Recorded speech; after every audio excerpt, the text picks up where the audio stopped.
Hello everyone. तो कैसे आप सभी। तो देखिए आज की वीडियो में हम डिस्कस करेंगे जितने भी ऐसे बच्चे जिनका फर्स्ट थर्ड और फिफ्थ सेमेस्टर का जो एसओएल का एग्ज़ाम है वो दिसंबर से शुरू होने वाला है, यानी अगले महीने से आपके एग्ज़ाम शुरू हो जाएंगे। इसके अंदर फर्स्ट सेमेस्टर के जो एग्ज़ाम है वो जनवरी के फर्स्ट वीक में शुरू होंगे। तो आज की वीडियो में हम डिस्कस करने वाले हैं तो ये जो एग्ज़ाम्स आपके होने वाले, इन एग्ज़ाम्स में आप अच्छे नंबर कैसे ला सकते हैं और एक गुड क्वालिटी का जो आंसर होता है उसको आप कैसे प्रिपेयर कर सकते हो, कैसे आप लिख सकते हो। तो आज मैं आपको कुछ टिप्स बताने जा रहा हूँ इस वीडियो के माध्यम से। तो वीडियो को पूरा देखना और वीडियो अच्छी लगे लाइक करना और शेयर करना मत भूलना। तो मेरी कोशिश ये रहती है कि हर सेमेस्टर में हम आपको कुछ ऐसी टिप्स दें जिसके वजह से आपका जो एग्जाम है काफ़ी अच्छा जाए। तो शुरू करते हैं वीडियो बिना किसी देरी के। चैनल को जरूर सब्सक्राइब करें। तो देखिए जैसा कि आप सभी को पता होगा कि अभी तक आप एडमिशन को लेकर काफ़ी परेशान थे और एडमिशन तो अब चल रहे हैं। लास्ट डेट जो है वो 19 नवंबर है और मैं आशा करता हूं कि 19 नवंबर तक सारे बच्चे जो है वो एडमिशन ले लेंगे। स्टडी मटेरियल को लेके भी काफ़ी बच्चे परेशान थे, तो स्टडी मटेरियल को लेके मैं यही कहूँगा कि जिनको अपॉइंटमेंट नहीं मिल पा रहा है एक बार फी रिसीप्ट लेकर जाइए आप अपने कैंपस में जहाँ भी स्टडी मटेरियल आपका मिल रहा है, वहाँ फी रिसीप्ट से बोल देना कि सर हमें स्टडी मटेरियल दे दो। तो क्योंकि काफ़ी बच्चे ऐसा क्लेम कर रहे हैं कि वो विदाउट अपॉइंटमेंट लेकर आए हैं। तो आप एक बार ट्राई कर सकते हो क्योंकि आपके एग्जाम्स है। आज हम बात कर रहे हैं कि आपके ये जो एग्ज़ाम्स होंगे, ये जो थ्योरी वाले जो एग्ज़ाम्स होंगे, इसमें आप एक अच्छे नंबर से कैसे आप पास हो सकते हो, क्या ऐसी स्ट्रेटजीज आपके पास होनी चाहिए जिनको आप फॉलो करके बहुत अच्छे नंबरों से आप अपना जो एग्ज़ाम है उसको निकाल सकते हो। वीडियो शुरू करते देखिए, पहली चीज़ आपको एक चीज़ समझनी होगी कि आपका ये जो परफॉर्मेंस होगा वो 25% आपके इंटरनल असेसमेंट पे बेस होगा। मतलब कि कुल मिला के बात यह है कि जैसे कि आप सबको पता होगा 100 नंबर का आपका पेपर होगा जिसके अंदर 25 मार्क्स आपके इंटरनल असेसमेंट से आपके लिए जाएंगे और 75 मार्क्स जो है आपकी थ्योरी रहेगी। यानी कहीं ना कहीं 25 मार्क्स जिसके अंदर आप अगर आप 15 भी स्कोर करते हो 25 में से, तो 15 नंबर भी आपके 75 मार्क्स में इंक्लूड होंगे। यानी इंटरनल असेसमेंट की अगर आप प्रिपरेशन अच्छी करते हो, अगर आप इंटरनल असेसमेंट अगर आपका अच्छा जाता है, कहीं ना कहीं आप 20% आप कवर आप कर लेते हो एक तरीके से। ठीक है। दूसरी चीज़ है आपका थ्योरी, क्योंकि थ्योरी में सबसे ज़्यादा आपको मेहनत करनी पड़ेगी। ऐसे बच्चे जिनका इंटरनल असेसमेंट नहीं जाता सही, तो उनको थ्योरी में ही मेहनत करनी पड़ेगी, जाहिर सी बात है। फिर उनका पूरा का पूरा 75 मार्क्स में से उनको लाना पड़ेगा 40%, जो कि काफ़ी ज़्यादा हार्ड रहता है। ठीक है। तो ये चीज़ को आपको देखना होगा। अब क्या क्या ऐसी टिप्स है जिनको आपको फॉलो करना चाहिए, तो कुछ चीज़ें मैं बताता हूँ। पहली चीज़, आपको अपना जो सिलेबस है उसको कंप्लीट करना है। अब काफ़ी बच्चों को सिलेबस नहीं पता होगा, तो आप दिल्ली विश्वविद्यालय की वेबसाइट पे जाओगे। ठीक है। दिल्ली विश्वविद्यालय की वेबसाइट जो ऑफिशियल है, वहाँ पे ड्यू सिलेबस पूरा अपलोड है।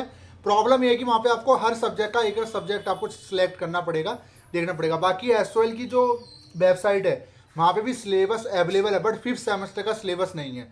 बाकी फर्स्ट सेमेस्टर का, थर्ड सेमेस्टर का सिलेबस अवेलेबल है। बाकी फर्स्ट सेमेस्टर के लिए जो वीडियोस है हमने प्लेलिस्ट तो पहले ही बना रखी है, इस बार भी हम बना देंगे। इंपॉर्टेंट क्वेश्चंस वगैरह तीनों सेमेस्टर के लिए आएंगे। ठीक है। तो आपका मेन चीज़ ये है कि आप सिलेबस कंप्लीट कीजिए, क्योंकि एग्ज़ाम जो है वो काफ़ी पास है। क्योंकि एसओएल के बच्चे की खास बात ये होती है कि वो एग्ज़ाम से एक महीने पहले ही पढ़ता है, तो काफ़ी बच्चे तो 15 दिन पहले पढ़ते हैं तब भी पास हो जाते हैं। तो ऐसे बच्चों को भी मेरा सलाम है कि भाई आप पास हो जाते हो, बहुत बड़ी बात है। क्योंकि जहाँ आपकी तरह रेगुलर के जो बच्चे 6-6 महीने पढ़ने के बाद एग्ज़ाम देते हैं, तो कहीं ना कहीं ये बहुत बड़ी बात है। विदाउट बुक्स, आपकी किताबें नहीं है, क्लासेस आप नहीं ले पाते, तो उसके बावजूद भी आप पास होना एसओएल के अंदर काफ़ी बड़ी चीज़ है अपने आप में। ठीक है। तो अब सिलेबस कंप्लीट कीजिए, बुक्स को रीड कीजिए, उन चैप्टर्स को समझिए, जो चैप्टर्स आपको अच्छे लगते हैं उनको हाईलाइट कीजिए। आप कर सकते हो, अगर आप प्रिंटेड मटेरियल आपके पास है, पीडीएफ आप डाउनलोड कर सकते हो। मार्केट से कई सारी बुक्स आपको मिल जाती है, जैसे 10 ईयर, जो 10 ईयर होता है, 10 ईयर करके एक गाइड आता है, आप उसको परचेज कर सकते हो। पर लेटेस्ट लेना, एनपी वाले अगर स्टूडेंट हो तो एनपी का लेना। ठीक है। उसके अंदर पिछले कुछ सालों के जो क्वेश्चन पेपर है वो आपको मिल जाते हैं। ठीक है। अब सबसे बड़ी बात देखिए, एग्जाम्स के अंदर एसओएल का जो एग्जाम होता है, हमने एक चीज देखी है कि इसके अंदर जो क्वेश्चंस होते हैं वो रिपीटेड ज्यादा होते हैं। मतलब जैसे अगर मैं बात करूं, पॉलिटिकल साइंस एक सब्जेक्ट हो गया, हिस्ट्री एक सब्जेक्ट हो गया, तो इसके अंदर जो क्वेश्चंस होते हैं वो रिपीटेड होते हैं। बट जो फिफ्थ सेमेस्टर के स्टूडेंट है उनके साथ कहानी अलग होगी। क्यों? क्योंकि उनका जो अटेम्प्ट वो पहली बार वो देंगे अपने नए आपके नए जो सब्जेक्ट होंगे, क्योंकि उनके तो एग्जाम पहली बार होंगे, आप ही पहली बार दोगे। ठीक है। तो कहना कहीं उनको थोड़े सा परेशानी हो सकती है। बट जो फर्स्ट और थर्ड सेमेस्टर के स्टूडेंट है उनके लिए काफ़ी मटेरियल अवेलेबल है, क्योंकि आपसे पहले जो आपके सीनियर्स है वो उस चीज़ को पढ़ के पीछे छोड़ के जा चुके हैं, उनकी आपको कई सारे मटेरियल, इंपॉर्टेंट क्वेश्चंस, कई भी चीज़ आपको मिल जाती है। तो इनके लिए तो ईजी रहता है। जगह से जो नए बच्चे हैं, मैं नए बच्चों से भी रिक्वेस्ट करूंगा कि आप भी फोकस कीजिए, जो फर्स्ट सेमेस्टर के बच्चे हैं, ठीक है। अब जब भी आप एक गुड क्वालिटी के आंसर की बात करते हो, मैं आपको एक चीज़ बता देता हूँ, तो फोकस ये होता है कि आप क्वेश्चंस को कैसे समझते हो। देखिए, ये जो भी मैं इन्फॉर्मेशन दे रहा हूँ, मैं अपने पॉइंट ऑफ व्यू से रख रहा हूँ, ठीक है। प्लस जो स्टूडेंट की जो स्ट्रेटजीज होती है उनको मैं शेयर कर रहा हूँ, जो स्टूडेंट क्या क्या स्ट्रेटजीज अपनी अपनाते हैं। पहली चीज़, इंटरनल असेसमेंट अगर आपका अच्छा गया तो यानी 20% आपके मार्क्स वहाँ से मिल जाएंगे, ठीक है। थ्योरी में भी आपको 30 से 35% आपको मेहनत करनी है, 40% कर लेना, ठीक है। तो यानी 20 और 60-70% अगर आप मेहनत करोगे 100 में से, तो आप आराम से एग्जाम निकाल दोगे, ठीक है। अब हाँ, हम बात कर रहे हैं अच्छे नंबर से पास होना। तो अच्छे नंबर के लिए आपको गुड क्वालिटी का जो आंसर है वो भी बहुत जरूरी है। तो देखिए, गुड क्वालिटी के लिए क्या क्या इस्तेमाल कर सकते हो। पहली चीज़, जब भी आप एक आंसर लिखते हो तो पहली चीज़ ये चीज़ यहाँ ध्यान रखिए कि हर क्वेश्चन में, क्योंकि दिल्ली विश्वविद्यालय जो भी एग्जाम आपका बनाता है, तीनों सेमेस्टर के लिए बनाएगा, उसमें हर क्वेश्चन में कुछ क्वेश्चंस आपके छुपे होते हैं। कभी भी 2 लाइनें या कुछ पैराग्राफ पढ़ के ये मत समझ लेना कि क्वेश्चन आपसे पूछ क्या रहा है। पहले उस क्वेश्चन को समझो कि एटलीस्ट दिल्ली विश्वविद्यालय आपसे पूछ क्या रहा है। क्योंकि मैंने काफ़ी बच्चे देखे, वो कहते हैं कि सर मैं तो लिखकर सारा आया था पर मैं फेल हो गया। यहाँ लिखने वाली बात नहीं है कि आप लिखकर सारा आए थे, बट क्या लिखकर आए हो ये भी तो आप देखिए ना। अगर उसने पूछा कि आप चांद के बारे में बताइए और आप लिख रहे हो मंगल के बारे में, जो मंगल ग्रह के बारे में, कि आपको नंबर मिलेगा? नहीं मिलेगा, जाहिर सी बात है। अगर आप ये सोच रहे हो कि मैं कॉपियाँ चेक नहीं होती, बहुत गलत बात है। कॉपी आपकी चेक होती है, क्योंकि वहाँ टैलेंटेड हायर क्वालिफाइड बंदे होते हैं, जो बंदे इस कॉपी को चेक करते हैं। वो एक नज़र में बता देंगे कि आपका आंसर गलत है या सही है, ठीक है। तो इसलिए मैं आपको बता रहा हूँ, अगर आप धोखा देने की सोच रहे हो कि मैं धोखा दे दूंगा, गलत है। तो कभी भी आप आंसर शुरू करो तो पहले देखिए कि वो क्या बोल रहा है, प्लस पहले उसकी प्रस्तावना लिखिए, प्रस्तावना शुरू कीजिए, व्याख्या कीजिए, फिर उसके जो निम्नलिखित पॉइंट ऑफ व्यूज है उनको रखिए उन क्वेश्चंस में, प्लस फिर उसके तर्क वितर्क हो गया, ठीक है। ये तो थ्योरी के ऊपर मैं बता रहा हूँ। बट वही बात कीजिए कॉमर्स की, तो कॉमर्स में इसका मैटर अलग हो जाता है। कॉमर्स में आपको कैलकुलेशन करके दिखानी पड़ती है। कई ऐसे सब्जेक्ट है कॉमर्स के जिसमें आपको कैलकुलेशन करके दिखानी पड़ती है, जहाँ आपकी कैलकुलेशन अगर पूरी नहीं होगी तो आपको जो है नंबर नहीं मिलेंगे, जाहिर सी बात है, ठीक है। वैसे तो बेसिक कैलकुलेटर अलाउड होता है, जहाँ पे आपका मैथमेटिक्स अर्थमेटिक्स अगर पूछी जाती है, कैलकुलेटर आप ले जा सकते हो, ठीक है। अब बात की जाए क्वेश्चन, जब भी आप लिखोगे गुड क्वालिटी का आंसर लिखोगे, तो सबसे पहली चीज़ ये है कि आपको लिखना कितने पेजेस में है। ये भी सबसे बड़ा क्वेश्चन आता है बच्चों का। देखिए, पहली चीज ये देखिए कि क्वेश्चन कितने नंबर का है। अगर वो 20 नंबर का क्वेश्चन है तो कम से कम आपको 5 पेज में आपको लिखना है। जी हाँ, 20 नंबर के क्वेश्चन में 5 पेज आपको देने कम से कम।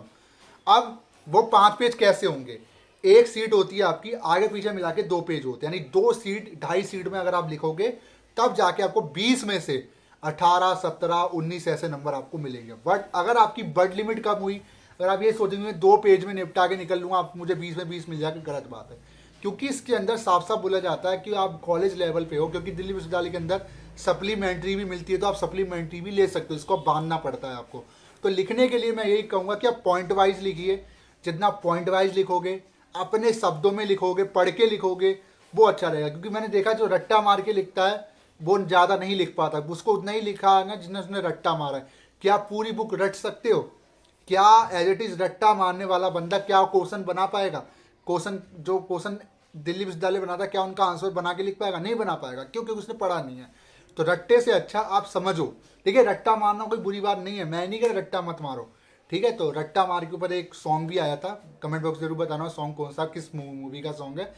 तो रट्टा मारने में क्या होता है, रट्टा मारने में आपको उतनी ही चीज़ याद रहती है जितनी चीज़ आप देख कर आए हो। मान लीजिए मैं एक हिंट देता हूँ, एक क्वेश्चन पूछा पॉलिटिकल साइंस के ऊपर, राजनीति क्या है, ठीक है। आपने इसका रट्टा मार के पढ़ लिया, वहीं एग्जामिनर ने क्वेश्चन घुमा दिया, राजनीति क्या है आज के टाइम में, इसकी आलोचना कीजिए। अब क्या करोगे आप? आपने तो रट्टा मारा है, आपने तो बस इतना पढ़ा है कि भाई राजनीति क्या है, पर आलोचना कैसे करोगे? आलोचना तभी करोगे जब आप उसको पढ़ के गए हो, समझ के गए हो। तो ये चीज़ आपको देखनी पड़ेगी, तभी नंबर आपके कटते हैं। आलोचना, प्रस्तावना, विवेचना, व्याख्या, प्रकृति, इन शब्दों को समझिए कि एटलीस्ट इनका मतलब क्या है, ठीक है। तब जाके आप एक गुड क्वालिटी का जो आंसर है उसको दे सकते हो। काटा पीटी कम से कम करना। एग्जाम के अंदर मैंने देखा काफ़ी बच्चे काटा कुटी करते, जिससे आंसर शीट गंदी हो जाती है, उससे भी एक इम्प्रेशन जो होता है ना, फर्स्ट इम्प्रेशन, वो गलत पड़ता है। उससे समझ में आ जाता है टीचर को कि आने वाले भी जो और मैं पेज पलटूंगा उससे भी मुझे कोई उम्मीद नहीं है, इस बच्चे का तो बेड़ा गर्क है। तो ये चीज़ को आपको देखना पड़ेगा। अच्छा साफ लिखो। देखिए 3 घंटे बहुत कम होते हैं। मैं कह रहा हूँ 3 घंटे के अंदर 5 क्वेश्चन 5-5 पेजेस में सॉल्व करना बहुत, मैं कहूँगा कि बहुत ज़्यादा हार्ड है। इसीलिए कह रहा हूँ अभी से जो लिखते नहीं है, जैसे जो टीचिंग वगैरह लाइन में तो लिखना पसंद करते हैं, उनकी कोई बात नहीं है। जो लिखते नहीं है घर के अंदर, आप अभी से लिखना शुरू कर दीजिए, प्रैक्टिस करना शुरू कर दीजिए, ताकि एग्जाम के टाइम पे आपके हैंड में पेन ना हो। अगर पेन में हो गया ना हैंड में, फिर आपकी राइटिंग जो ऐसे ऐसे आ रही थी वो ऐसे ऐसे आएगी, फिर आपका काम हो जाएगा। मैं बार बार बता रहा हूँ, 5 में से 3 क्वेश्चन भी आप नहीं लिख पाओगे और फेल हो जाओगे। सारे क्वेश्चन अटेम्प्ट करोगे तब जाके आप एक गुड क्वालिटी, एक गुड मार्क्स के लिए आप बोल सकते हो।